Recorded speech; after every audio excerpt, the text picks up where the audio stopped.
We started our radar penetrating research on June the 2nd of 2021. As of yesterday, we have hit 751 unmarked graves.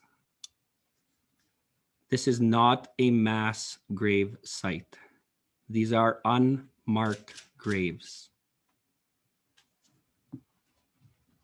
Over the past years, the oral stories of our elders, of our survivors, and friends of our survivors have told us stories that knew these burials were here. In 1960, there may have been marks on these graves.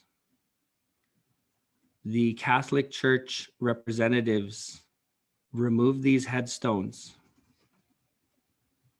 and today they are unmarked graves.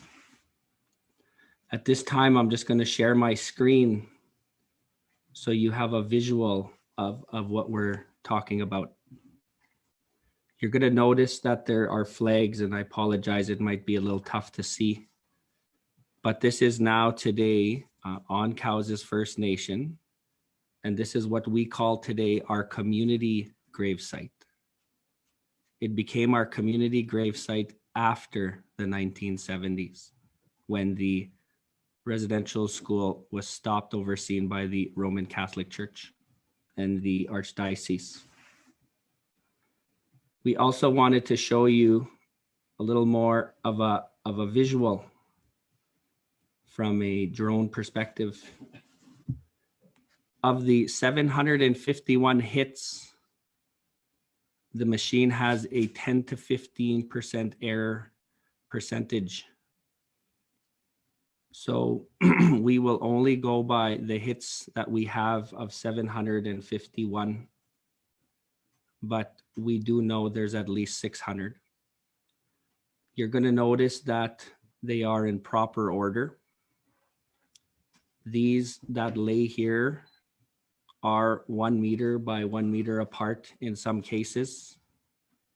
We cannot affirm that they are all children, but there are oral stories that there are adults in this gravesite as well, because it was the Roman Catholic Church that overseen this gravesite.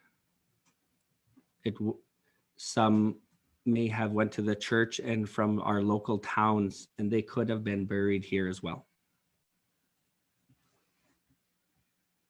This could be triggering to many, but when you're from Cowes First Nation, or you have attended the Marieval Residential School, which many have in southern Saskatchewan and Manitoba,